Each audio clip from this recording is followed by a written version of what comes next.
கன்னிராசி அன்பர்களுக்கு புதன் ஆதித்ய யோகம்.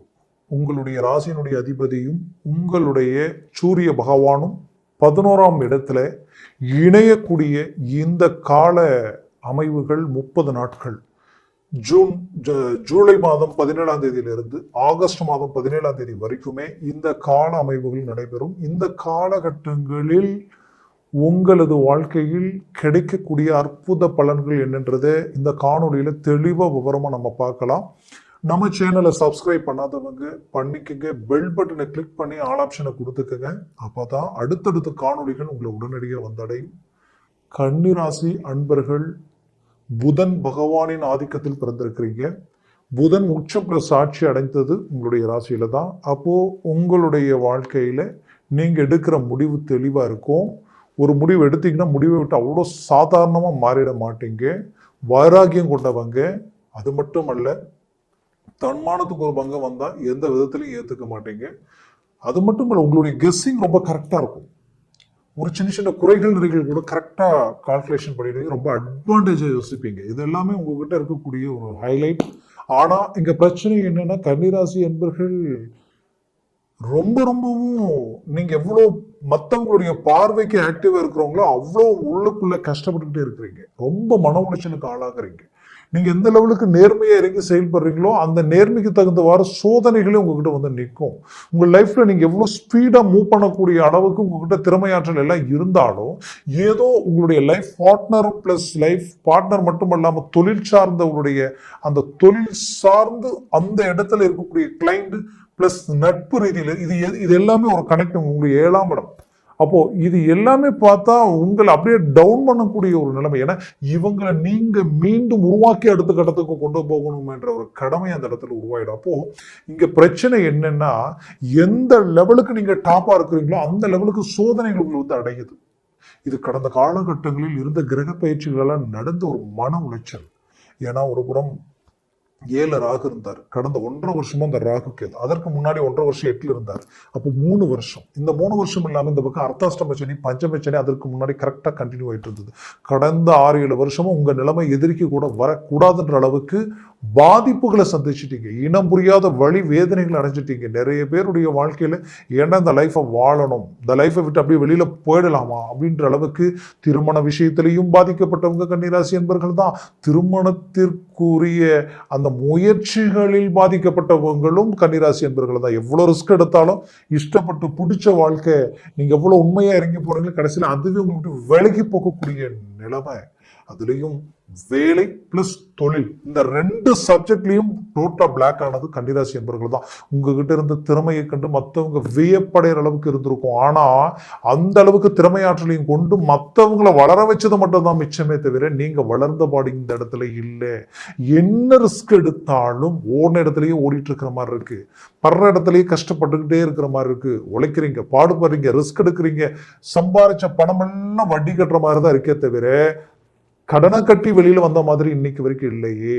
எவ்வளவு சம்பாதிச்சாலும் 10ல் மீண்டும் கடன் வாங்குற நிலைமை தான் இந்த இடத்துல உருவாகுது. அப்போ குடும்பத்துல உங்களுக்கு வேண்டியவங்க உங்களை புரிஞ்சிக்காத ஒரு நிலைமை. இதுல இருந்து ஒரு ரிலீஃப்னஸ் இல்லை, ஒரு மாற்றம் இல்லை. ஏன் இப்படி இருக்கு, எதனால இப்படி இருக்கு, யோசிச்சு பார்த்தா ஒண்ணுமே புரியல. அப்போ நம்ம நேரம் தப்பா, இல்ல நாம தப்பா, இல்ல நம்ம செய்யக்கூடிய செயல்ல தவறுதல் இருக்கா, இப்படி பலவித கோணத்துல நீங்க பார்த்தாலும் எதுவுமே உங்களுக்கு கனெக்ட் ஆக மாட்டேங்குது. ஆனா ஒண்ணு மட்டும் நிச்சயம், உங்களை தாண்டி ஏதோ ஒரு விஷயம் உங்களை ஒவ்வொரு முறையும் டிராப் பண்ணிட்டு இருந்தா எப்படி இருக்குமோ அதுதான் உங்களுக்கு நடந்துகிட்டு இருந்திருக்கு. அப்ப அது என்ன அப்படின்றது பாத்தீங்கன்னா, இருந்த கிரகங்களுடைய அமைவுகள் ஒருபுறம், மறுபுறத்தில் நமக்கு ஒரு வாய்ப்பு கிடைச்சா போதுமே மீண்டும் சாதிக்கலாமேன்னு எதிர்பார்த்த உங்களுக்கு கொஞ்சம் காலகட்டங்களில் இருந்து நல்ல ஆப்பர்ச்சுனிட்டிஸ் வர மாதிரி இருக்கு. பட் எல்லாம் ஓகே ஆகிற மாதிரி இருக்கு. கஷ்டப்பட்டு இறங்கி முடிச்சு ரிலீஃப் ஆகிற நேரத்துல லாஸ்ட் ஸ்டேஜ்ல பார்த்தா அப்படியே அது டிராப் ஆயிடும். அப்போ நடக்கிற விஷயம் இன்னைக்கு நாளைக்கு இழுத்துக்கிட்டு போயிட்டு இருக்கு. தனக்கு கிடைக்கிற விஷயமும் கிடைக்காம போயிட்டு இருக்கு. அப்போ இப்படியே போயிட்டு இருந்தா இது எப்படின்ற அளவுக்கு பல யோசனைகள். அப்பேற்பட்ட உங்களுக்கு இந்த புதன் பிளஸ் சூரியன் ஆதித்ய யோகம் லாபஸ்தானத்தில் உருவாயிருக்கு. அப்போ நீங்க எடுக்கிற முடிவுகள் பர்ஃபெக்டா இருக்க போகுது. நீங்க நினைக்கிறத முடிக்க போறீங்க. பெரிய இலக்கை நீங்க அடைய போறீங்க. தொழில் வேலை சார்ந்த ரீதியில 100% சக்சஸ்ஃபுல்லா உண்டாக்குறீங்க. எந்த தொழில் ரீதியில நிறைய குழப்பங்களை சந்திச்சீங்களோ, அதனால நஷ்டங்களை அடைஞ்சீங்களோ, அதனால மன உளைச்சலுக்கு ஆளாகி உங்களுக்கு எதிரில் நின்று பேச தகுதி இல்லாதவங்க உங்களுக்கு கேள்வி கேட்டுடுவாங்களோன்ற ஒரு பயம் உருவாயிடுச்சோ, அதுல இருந்து ரிலீஃப் ஆகி மீண்டும் ரீஎன்ட்ரி கொடுத்து வளர்ச்சி பாதையில் அடி எடுத்து வைக்க போறீங்க. அடுத்தது எந்த வேலையில உங்களுக்கு சூழ்ச்சிகள் நடந்ததோ, அந்த வேலையை விட்டு நீங்க போகணும்னு நினைச்சாங்களோ, அதே வேலையில மீண்டும் பதிலடி கொடுத்து அவங்களுக்கு ஒரு சக்சஸ்ஃபுல்லான, ஒரு பவர்ஃபுல்லான ஒரு பர்சன்றது நீங்க நிர்ணயிக்க போறீங்க, நிரூபிக்க போறீங்க. இதுல எந்த மாற்றமும் இல்லை. அதுலயும் பாத்தீங்கன்னா உங்களுக்கு கிடைக்க வேண்டிய ப்ரமோஷன், சம்பள ஊதிய உயர்வு, இது இத்தனை நாள எவ்வளவு தடைகள் ஆயிட்டு இருந்ததோ அது உங்களுக்கு மீண்டும் கிடைக்கிறதுக்கு உண்டான ஒரு காலமா இது அமைய போகுது. எவ்வளவு ஸ்ட்ராங்கா சொல்லணும், 6ஆம் வீட்டிலே ராகு அமர்ந்துட்டாரு. 6இல் ராகு அமர்ந்தால் எப்பேற்பட்ட எதிரியும் வெல்லக்கூடிய ஆற்றல் உண்டு. ஒரு ஜனன ஜாதகத்துல 6ஆம் வீட்டுல சனியோ ராகுவோ அமர்ந்தாலே அது பலம் பெற்ற ஜாதகம் நான் சொல்லுவேன். 11 லாபஸ்தானத்துல சனியோ ராகுவோ இருந்தால் அது சாதிக்க பிறந்த ஜாதகம்னே சொல்லிடுவேன். அப்போ உங்களுக்கு 11 இடம் இப்ப பலம் பெறுது, பிளஸ் 6ஆம் இடத்துல ராகுவால பலமான நிலை உருவாகுது. அதே சமயம் பாத்தீங்கன்னா இங்க ரொம்ப அட்வான்டேஜா யோசிக்கணும்னா உங்களுடைய 12ஆம் பாவத்துல கேது நிற்கிறார். 12ஆம் பாவத்துல கேது நின்னாலே நினைச்சதை முடிப்பீங்க. எந்த ஒரு காரியத்தையும் சாதிக்கிற ஒரு இயல்பு நிலையே கேது பகவானால உருவாகும். அந்த ஞானம், அந்த அறிவு, அந்த ஆற்றல் இந்த இடத்துல உண்டாக போகுது. இது எல்லாத்தையும் தாண்டி உங்க குடும்பத்திற்கு உண்டான எல்லா தேவைகளையும் பூர்த்தி செய்ய போறீங்க. குடும்பத்துல பிரிஞ்சவங்க ஒண்ணு சேரக்கூடிய காலமா இது அமைய போகுது. உங்களை விட்டு விலகி போனவங்க உங்களை அடையக்கூடிய ஒரு கால அமைவுகள் உண்டாகி உருவாகும். அதுல எந்த மாற்றமும் இல்லை. அதுலயும் குறிப்பா பெற்ற பிள்ளைகளுடைய வாழ்க்கையில கல்வி ரீதியில் இருக்கக்கூடிய தடைகள் நீங்கும். அதுல இம்ப்ரூவ்மெண்ட் தெரியும்.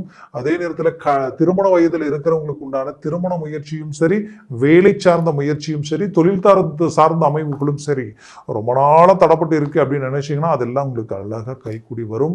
ஒரு நல்ல குரோத் உங்களுக்கு உண்டாகும். குடும்பத்தில் ஒரு சில சுப காரியங்களும் சுப விஷயங்களும் சுப நிகழ்வுகளும் உங்களுக்கு கைக்கூடி வரும். சொந்த பந்தம், உற்றார் உறவினர் யாரெல்லாம் உங்களுக்கு விலகி போய் நின்னாங்களோ அவங்கெல்லாம் நெருங்கி உங்களுக்கு ஆதரவா நிற்கக்கூடிய நிலைமையை உண்டாக்க போறீங்க. அதுலயும் ரொம்ப நாளா இருந்த கடன் சுமைகளில் ஒரு ரிலீவ்னஸ் கிடைக்கும். அதற்கு சில வாய்ப்புகள், ஏதோ ஒரு சீட் அமைக்கிறதோ, இல்ல ஒரு லோன் சார்ந்த விஷயங்களுக்கு உண்டான மூமெண்ட்டோ, இல்ல நீங்க கேட்ட இடத்துல பணம் வருவதோ, இல்ல உங்களுடைய நட்பு சார்ந்த ரீதியிலையோ, இல்ல பார்ட்னர் சம்பந்தப்பட்ட விஷயங்களிலேயோ உங்களுக்கு பலம் கிடைக்கும். அதனால ஒரு நல்ல மேன்மை அடையக்கூடிய ஒரு காலமா இது இருக்க போகுது. வெளிநாடு முயற்சிகள் கைக்கூடி வரும். 100% வெளிநாடு போகணும்னு நினைச்சீங்கன்னா இந்த நேரத்தில் மூவ் பண்ணுங்க, சக்சஸ்ஃபுல் அடையும். ஆல்ரெடி நான் வெளிநாட்டில் தான் இருக்கிறேங்க, பட் என்னன்னே தெரியல, சில குழப்பங்களுக்கு ஆளாகி மன உளைச்சலை நிற்கக்கூடிய நிலைமை உருவாயிடுச்சு. நான் நினைச்சது எதிர்பாராத சில விஷயங்கள் என்னை ரொம்ப டிஸ்டர்பன்ஸா உருவாக்கிட்டு இருக்க நினைச்சீங்கன்னா அந்த டிஸ்டர்பன்ஸ்ல இருந்து மீண்டும் வெளியில அந்த இடத்துல ஒரு சக்சஸ்ஃபுல்லா உண்டாக்குற நேரம் இது இருக்க போகுது. சினிமா துறையில் இருக்கிறீங்கன்னா இது உங்களுக்கு உண்டான ஒரு நேரம். ஏன்னா சுக்கிர பகவான் அருமையான இடத்துல இருக்கிறாரு. பெரிய லெவல்ல சக்சஸ்ஃபுல் உண்டாக்கிடும். பெரிய லெவல்ல சில சேஞ்சஸ் உங்களுக்கு கிடைச்சிடும். ஒரு நல்ல அருமையான கால அமைப்பு இது இருக்கும். குறிப்பா சொல்லணும்னா உங்களுடைய ராசிக்கு இப்போ இருக்கக்கூடிய கால அமைவுகளில் ரொம்ப முக்கியமானதான தன வருவாய் வரப்போகுது. எங்க நீங்க நம்பி கொடுத்து அந்த பணம் வரலையே நினைச்சீங்கன்னா அந்த பணம் சேரும். தொழில் ரீதியில ஒரு இன்வெஸ்ட்மெண்ட் போட்டா அது பெரிய லெவல்ல நமக்கு ஒரு நாள் லாபம் கொடுக்கணும்னு நீங்க எதுல போட்டு வச்சீங்களோ அது ரொம்ப நாளா முடங்கி கிடந்துருங்க. இப்ப அது கை கொடுக்குற நேரமா இருக்கும். அதே நேரத்தில் சிறு குறு தொழில ஆரம்பிக்கணும்னு நினைக்கிறவங்களுக்கு இந்த நேரம் நீங்க தாராளமா மூவ் பண்ணுங்க. ஒரு நல்ல மேன்மைகள் அளிக்கக்கூடிய ஒரு காலமா இது இருக்கும். மொத்தத்துல கன்னிராசி அன்பர்களுக்கு ஒரு உகந்த காலமா இது இருக்க போகுது. ஆரோக்கிய ரீதியில் இருக்கக்கூடிய பிரச்சனைகள் சால்வ் ஆகக்கூடிய ஒரு நேரம். உங்களோட பிறந்தவங்களுக்கு உண்டான திருமண முயற்சிகளோ அதற்குரிய மேன்மைகளோ கைகூடி வரக்கூடிய ஒரு காலமா இது இருக்க போகுது. குடும்பத்துல குறிப்பா சொல்லணும்னா மருத்துவ செலவுகள், ஆரோக்கிய செலவுகளுக்குரிய விஷயங்களை சற்று கவனத்தோடு இந்த நேரத்தில் இறங்கி செயல்படுத்தி அதிலிருந்து ரிலீஃப் ஆகக்கூடிய ஒரு நேரமா இது உங்களுக்கு உண்டாக போகுது. குறிப்பா தன்னுடைய தந்தை பிளஸ் தாயினுடைய ஆரோக்கிய விஷயத்துல ரொம்ப எச்சரிக்கையா இருக்கக்கூடிய ஒரு நேரம் இது. மொத்தத்துல கன்னிராசி அன்பர்களுக்கு ஒரு நல்ல ஒரு அற்புதமான மேன்மைகள் அளிக்கக்கூடிய ஒரு காலம். குறிப்பா புத்திர பாக்கியம் உங்களுடைய புத்திர பாக்கியம், ரொம்ப நாளா புத்திர பாக்கியம் கிடைக்கல, என்னன்னே தெரியல, தடை ஆயிட்டே இருக்கேன்னு நினைச்சு வருத்தத்தில் இருக்கிறவங்களுக்கு இந்த நேரத்துல புத்திர பாக்கியம் உங்களுக்கு கைக்கூடி வரக்கூடிய ஒரு காலம் அமையும். பூர்வ புண்ணியம், சொத்துக்கள் உங்களை அடையக்கூடிய ஒரு காலம் இது இருக்க போகுது.